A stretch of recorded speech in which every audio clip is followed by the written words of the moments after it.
Hello, मैं तरुण वर्मा और मैं एक क्लिनिकल साइकोलॉजिस्ट हूँ। इस वीडियो में मैं अपनी सीरीज़ नार्सिसिस्ट या टॉक्सिक लोगों से कैसे डील करें, इस सीरीज़ को आगे बढ़ाते हुए इस वीडियो में आपसे बात करूँगा एक नए टॉपिक के बारे में।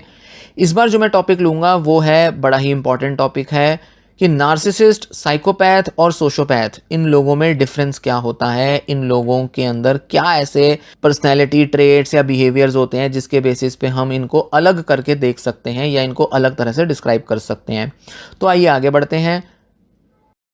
नार्सिसिस्ट लोगों को अक्सर साइकोपैथ, सोशियोपैथ ऐसा बोल दिया जाता है, जबकि ये बिल्कुल गलत है, पूरी तरह से बिल्कुल सही नहीं है। हाँ, ये ज़रूर है कि इन तीनों में थोड़े बहुत कैरेक्टर ट्रेट्स मैच तो करते हैं, सिमिलर पाए जाते हैं।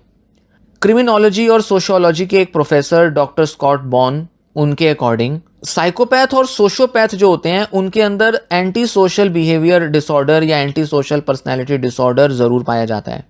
उनके अंदर एंटी सोशल एक्टिविटीज़ को डिस्प्ले करने का, परफॉर्म करने की एक स्ट्रॉन्ग टेंडेंसी होती है और किसी ना किसी तरह की उनकी हिस्ट्री होती ही है। उनके अंदर लॉ को लेकर, रूल्स रेगुलेशंस को लेकर पूरी तरह से एक डिसरिगार्ड होता है, मतलब पूरी तरह से इन लॉज को तोड़ते हैं वो। दूसरों के लिए बिल्कुल अपैथेटिक होते हैं, दूसरों को नुकसान पहुंचाते हुए इनको ज़रा सा भी दुख नहीं होता और साथ ही साथ अपनी एक्शंस की रिस्पॉन्सिबिलिटी लेने से भी दूर भागते हैं, बचते हैं। एम्पैथी की बिल्कुल कमी होती है, दूसरे का नज़रिया, दूसरे की इमोशंस को समझना इनके लिए करीब करीब इम्पॉसिबल होता है। दूसरों के हक के लिए, दूसरों की भावनाओं, सेंटिमेंट्स के लिए इनमें कोई कंसर्न नहीं होता, कोई रिस्पेक्ट नहीं होती और साथ ही साथ बहुत वायलेंट हो सकते हैं, सेक्सुअली बहुत ज़्यादा डोमिनेटिंग और सेक्सुअली एब्यूजिव हो सकते हैं, प्रोमिस्कस हो सकते हैं, धोखेबाज हो सकते हैं और अंदर से बड़े खोखले किस्म के होते हैं, शैलो होते हैं। नार्सिसिस्ट लोगों में भी कुछ कुछ हद तक ये सारे ट्रेड्स पाए जाते हैं, पर साइकोपैथ जो लोग होते हैं उनकी एक लॉन्ग हिस्ट्री होती है और कई अलग अलग तरीके के छोटे बड़े क्राइम्स में किसी ना किसी हद तक वो इन्वॉल्व हुए ही होते हैं। जबकि नार्सिसिस्ट लोग जो होते हैं उनके अंदर साइकोलॉजिकल और इमोशनल एग्रेशन या जिसे कहें कि पैसिव एग्रेशन या किसी ना किसी तरीके से दूसरे पर दबाव डालने की, दूसरे पर पावर एक्सर्ट करने की टेंडेंसी ज़्यादा होती है, जिसमें वो क्या करते हैं, दूसरे को धिक्कारते हैं, दूसरे को क्रिटिसाइज करते हैं, दूसरे को डीवैल्यू करते हैं। जो भी उनके विक्टिम होते हैं, जिनको भी वो टारगेट करते हैं, जिनको भी वो अपना एक जरिया बनाते हैं अपने नार्सिसिज्म को बूस्ट करने का, उनको वो अक्सर धिक्कारते बहुत हैं, उनको नीचा दिखाते हैं, उनको अपने से हमेशा नीचे देखना और खुद को उनसे हमेशा ऊपर देखना, ये इनकी एक स्ट्रॉन्ग टेंडेंसी होती है, स्ट्रॉन्ग बिहेवियर होता है। इनमें एक क्षमता होती है कि ये खुद को गिल्टी ठहरा सकते हैं, खुद को ऐसा दिखा सकते हैं कि इनको बहुत अफसोस है, गलती का एहसास है, इन्होंने गलतियां की हैं, ये शर्मिंदा हैं। जबकि साइकोपैथ और सोशियोपैथ इनमें ये टेंडेंसी ही नहीं होती, क्षमता ही नहीं होती कि किसी भी तरह से ये अपने को गलत देखें या अपनी गलती को थोड़ा सा भी स्वीकारें, क्योंकि एम्पैथी इतनी कम होती है, दूसरों के लिए अपैथी इतनी ज़्यादा होती है और सेल्फ एब्सॉर्प्शन इतना स्ट्रांग होता है कि ये देख ही नहीं पाते, ये इस बात को स्वीकार ही नहीं कर पाते कि ये किसी भी तरह से गलत हो सकते हैं। पर नार्सिसिस्ट दूसरों को मैनिपुलेट करने के लिए अक्सर अपनी गलती देख भी लेते हैं और उसको स्वीकारने की कोशिश तो एटलीस्ट करते हैं, हालांकि उनका पूरा मोटिव दूसरों को मैनिपुलेट करने का ही क्यों ना हो इस एपोलॉजी के थ्रू। और कई बार नार्सिसिस्ट लोग थोड़ा अटेम्प्ट लेते भी हैं अपनी गलतियां सुधारने का, पर वो अक्सर उसमें सफल नहीं होते, सक्सेसफुल नहीं होते, क्योंकि सेल्फ एब्जॉर्प्शन से वो बहुत ज़्यादा प्रीऑक्यूपाइड रहते हैं। इसलिए कभी ना कभी उनका नार्सिसिज्म, मतलब उनकी जो सेल्फ बोस्ट करने की जो आदत है, वो बाहर आ ही जाती है आज नहीं तो कल, जिससे कि वो भूल जाते हैं कि उन्होंने पास में क्या मिस्टेक की थी या उसको करेक्ट करने के लिए उन्हें किस हद तक जाना पड़ेगा। तो अक्सर वो नज़रअंदाज कर देते हैं या मिनिमाइज कर देते हैं अपनी गलतियों को। ब्रेन स्कैन्स दिखाते हैं कि नार्सिसिस्ट और साइकोपैथ इन दोनों में ब्रेन एबनॉर्मेलिटीज होती हैं, मतलब उन लोगों के मुकाबले जो नार्सिसिस्ट नहीं हैं, साइकोपैथ नहीं हैं, कंट्रोल्स जिन्हें की कहा जाता है, मतलब कंट्रोल ग्रुप जो कि रिसर्च में होता है, उनके मुकाबले नार्सिसिस्ट और साइकोपैथ के ब्रेन्स में एबनॉर्मेलिटीज होती हैं।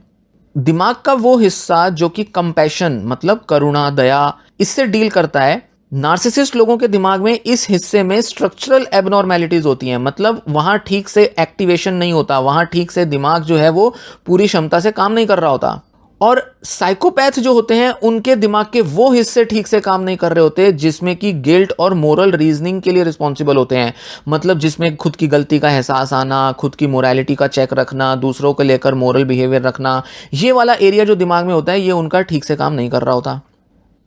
नार्सिसिस्ट लोगों में एक बहुत ही अनहेल्दी, बहुत ही ऑब्सेस्ड नीड होती है वैलिडेशन की। उनको अपने आसपास कोई ऐसा व्यक्ति चाहिए जिससे वो हमेशा ऐसा फील कर सकें कि वो सुपीरियर हैं, बेटर हैं दूसरों से। पर सोशियोपैथ और साइकोपैथ इनको इससे कोई लेना देना नहीं।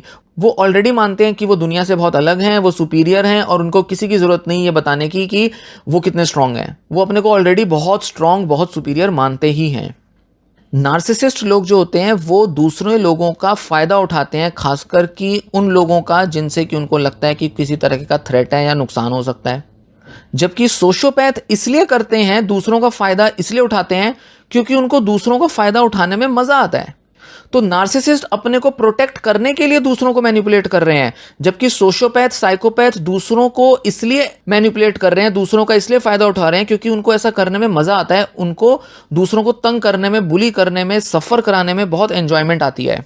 उनको दूसरों को तड़पता हुआ देखने में, दूसरों को परेशान देखने में बहुत मजा आता है। ये होता है सोशियोपैथ के साथ। और अगर हम ऐसा देखें कि इनका जो कैलस नेचर होता है, मतलब दूसरों को ऐसे तंग करना और बिल्कुल एहसास ना होना कि दूसरा क्या महसूस कर रहा होगा, इस मामले में दोनों के दोनों सेम होते हैं। नार्सिसिस्ट और साइकोपैथ, सोशियोपैथ सिमिलर होते हैं।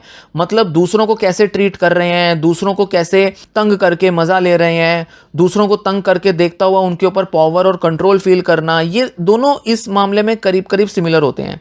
और ऐसा ये इसलिए करते हैं क्योंकि ये सैडिस्टिक होने में इनको पावरफुल और कंट्रोलिंग होने का फील आता है। मनोवैज्ञानिक, मतलब साइकोलॉजिस्ट ऐसा कहते हैं कि नार्सिसिस्ट और साइकोपैथिक लोगों में दूसरों को तंग करने की, दूसरों से सैडिस्टिक प्लेजर लेने की टेंडेंसी, दूसरों का नुकसान करके मजा लेने की टेंडेंसी इसलिए होती है क्योंकि ये रेंज ऑफ ह्यूमन इमोशंस, मतलब कई अलग अलग तरह की ह्यूमन इमोशंस को फील करने में पूरी तरह से कैपेबल नहीं होते। इसलिए दूसरों को ट्रॉमेटाइज करके, दूसरों को तंग करके, दूसरों को नुकसान पहुंचा के मजा लेना, प्लेजर लेना, ये इनकी आदत होती है और ये इनके नेचर का पार्ट होता है। इमोशंस की एक क्वालिटी होती है प्लेजर आना। हम अलग अलग तरह से, हम सभी लोग इमोशनल एक्सपीरियंसेस में प्लेजर लेते हैं, पर नार्सिसिस्ट और साइकोपैथ इस इमोशनल प्लेजर में कम होते हैं, इनमें कमी होती है इसको एक्सपीरियंस करने की। तो इनके पास एक ही जरिया बचता है, वो है दूसरों को ट्रॉमेटाइज करके, दूसरों को तंग करके, परेशान करके मजा लेना, प्लेजर लेना। हालांकि हम कह सकते हैं कि कहीं ना कहीं ये सब इन्होंने बचपन से लर्न किया होता है, धीरे धीरे इनकी पर्सनैलिटी में आ जाता है। काफ़ी हद तक बायोलॉजिकल चेंजेस भी होते हैं, बायोलॉजिकली भी ये ऐसे होते हैं। पर ये ज़रूर कहेंगे कि इमोशनली ये क्योंकि इतना रेंज एक्सपीरियंस नहीं करते, इसलिए दूसरों को हार्म पहुंचाकर ही इनको ज़्यादा मज़ा आता है। तो ये रहा डिफरेंस साइकोपैथ और नार्सिसिस्ट लोगों के बीच। ये वीडियो में दी गई इंफॉर्मेशन आपको पसंद आई हो तो वीडियो को लाइक ज़रूर करें और साथ ही साथ वीडियो को शेयर भी कर दें। चैनल सब्सक्राइब नहीं किया है तो चैनल भी सब्सक्राइब करें। ये वीडियो मैं यहीं ख़त्म करता हूँ। Thanks for listening.